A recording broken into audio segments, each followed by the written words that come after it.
رسول پاک صلی اللہ علیہ وسلم احساس والے نبی ہیں، اور احساس حضور نے امت کا کیا، احساس والی زندگی گزاری، ہر لمحہ محبوب پریشان رہے۔ یہ تھوڑا عرصہ پہلے ڈاکٹر فرماتے ہیں ہم نہ گھر سے نکلے، حضور نے فرمایا ذرا جلدی چلو، ایک ضروری کام ہے۔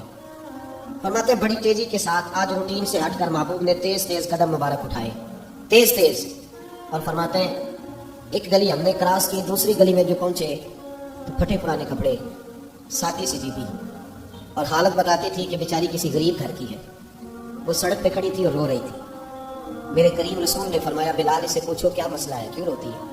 تو حضرت سلمان عرض کرتے ہیں میں نے کہا حضور میں پوچھ لیتا ہوں، آپ جائیے، کام بڑا ضروری ہے جو نکلے، میں معلومات کرتا ہوں۔ تو محبوب نے فرمایا نہیں، اس کے آنسو پوچھنے سے ضروری کوئی کام بھی نہیں، پہلے اس کی داغ رسی ہوگی، اسے پہلے پوچھا جائے گا۔ روتے نہیں رہتے لوگ گھروں میں، لوگ گزر نہیں جاتے چپ کر کے، کتنے لوگ تڑپتے، کون احساس کرتا؟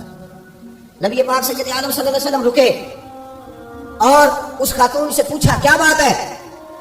اس نے کہا کہ بات کوئی بھی نہیں، میرا ایک ہی موٹا سا مسئلہ ہے۔ کہا وہ کیا؟ کہنے لگی میں غریب ہوں۔ عالم صلی اللہ تعالیٰ علیہ وآلہ وسلم نے فرمایا پہلے اسے پوچھو کیا مسئلہ ہے؟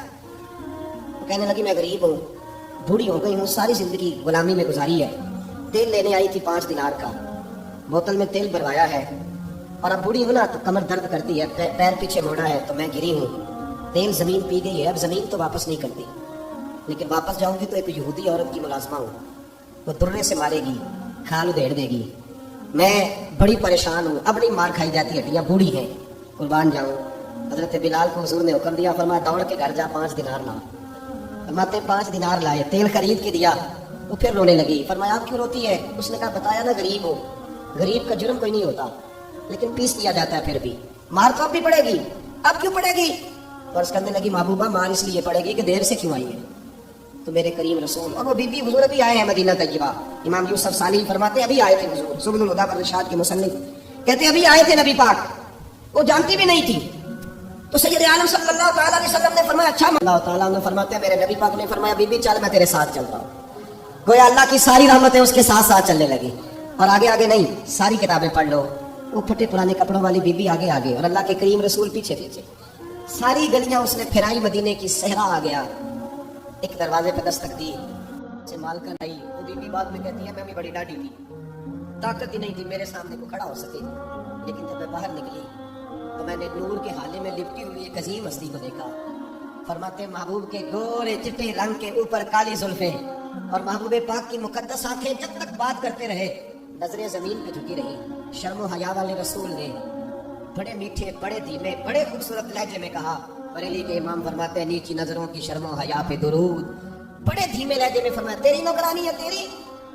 عورت کہتی ہے میں تو حضور کے جلووں میں محو ہو گئی کہ سادگی میں اتنا حسن میں نے دیکھا ہی نہیں، تیری نوکرانی ہے؟ کہا تو میرے محبوب نے فرمایا بیچاری کی غلطی کوئی نہیں، اسے مار دینا، اس سے تیل گر گیا تھا، نیا خریدتے دیر ہو گئی، رو رہی تھی تو میں سفارش کرنے آیا ہوں۔ صلی اللہ تعالیٰ علیہ وآلہ وسلم نے فرمایا کچھ نہ کہنا، کہنے لگی نہیں کہتی، میرا وعدہ رہا، کچھ نہیں کہوں گی۔ اب میرے حبیب نے پھر نظر اٹھائی اور اس غریبنی کی طرف دیکھا اور فرمایا تو اگر کہے تو میں جاؤں، تو اگر کہے تو میں خود بھیگ دے، خود ہی کہے منگتے کا بھلا ہو، تو اگر کہے تو میں جاؤں۔ اس نے خراج پیش کیا تو چند آنسو گرائے، کہنے لگی محبوبہ جیسے بندہ نوازی۔ حضور نے رخ پھیرا، حضرت بلال کہتے ہیں میں پیچھے رہ گیا، میں پیچھے رہ گیا تو وہ دونوں بیویاں دوڑ کے میرے پاس آئی، کہنے لگی بتا تو صحیح ہے کون، یہ بتا تو صحیح کون تھے؟ تو حضرت بلال کہنے لگی تم نہیں جانتے؟ جناب بلال فرمانے لگے یہی تو ہے جنہیں اللہ نے سچا رسول بنا کے بھیجا ہے۔ بیویاں دوڑ کے آئی، کہنے لگی محبوبہ دروازے تک آئے ہو تو خالی تو نہ لوٹاؤ، مہربانی فرماؤ ہمیں بھی کلمہ پڑھا دو۔